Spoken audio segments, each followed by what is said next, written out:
Policemen are supposed to protect the people. I doubt if they really protect the people. Base na rin sa mga narinig ko kasi, tsaka sa nakita ko, parang hindi sila gano'n visible, kaya marami rin yung crime. Although kahit sabihin namin na kami ay matuwid na pulis, kami ay nagtatrabaho lang kami ng maayos, pero may mga kasama kami na hindi gumagawa ng maganda. So hanggat maaari, bumabawi naman kami on that part. If kailangan ko ng tulong, tumutulong na lang sila. Like yung pagtuwid ko na lang sa, halimbawa, sa karsada, tumutulong sila. Tapos pag magtatanong ako ng direction, kung ano, saan ba yung lugar na yon, sinasabi naman na ng tama. Lagi silang nandyan.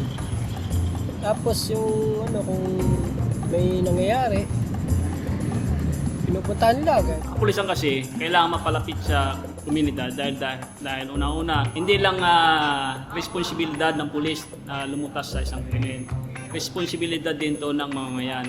Kailangan i-report nila sa amin yung mga kanahinalang tao doon sa komunidad. Kasi mas sila yung nakakalam. Kasi syempre hanggat maaari, gusto namin sanang yung bang ma-improve or somehow mabago yung perception ng tao sa image ng PNP. Kailangan ng pulis ang community dahil trabaho namin. Likewise, kailangan ng community ang pulis as their servant. Parang hindi naman ako masyadong nagtitiwala sa kanila. Para kasi kahit sila mismo, hindi mo, siguro kailangan nila i-build up pa yung kanilang image. Ang Philippine National Police o PNP ay nabuo taong 1990 bilang pagtupad sa Section 6, Article 16 ng 1987 Constitution.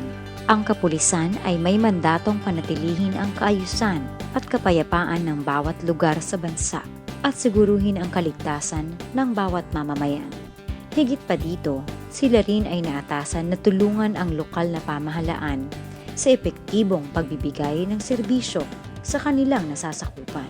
Sa patuloy na pagpapabuti ng serbisyo ng PNP sa mga mamamayang Pilipino, minimithi nitong maging isang community and service-oriented agency kung saan ang mga pulis ay may magandang relasyon at kooperasyon sa lokal na pamahalaan at sa mga miyembro ng komunidad.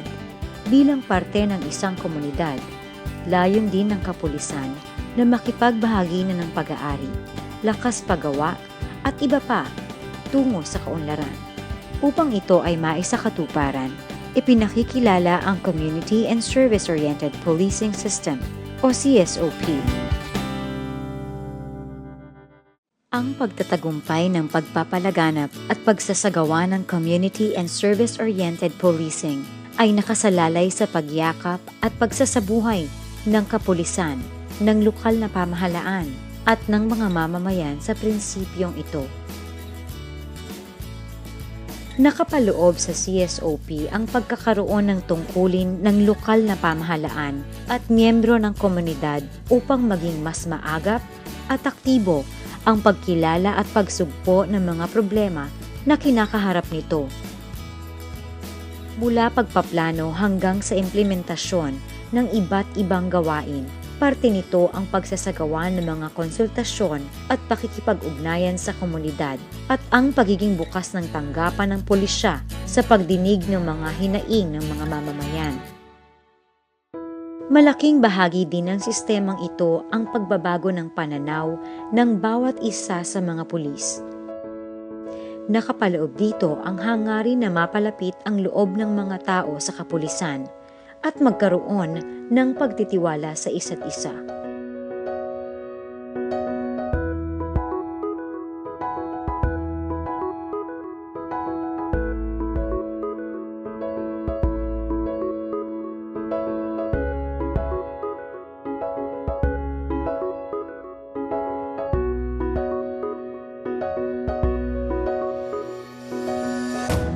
Higit sa tradisyonal na tungkulin ng pulis sa komunidad, nilalayon nitong ang bawat isa ay maging aktibong lider ng pamayanan.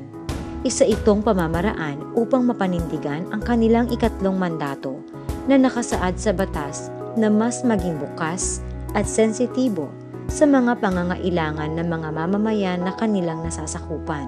Sa pamamagitan ng community and service-oriented policing, tulong-tulong tayo sa pagpapanatili ng kaayusan at kapayapaan tungo sa sosyo-ekonomikong pag-unlad ng bawat komunidad.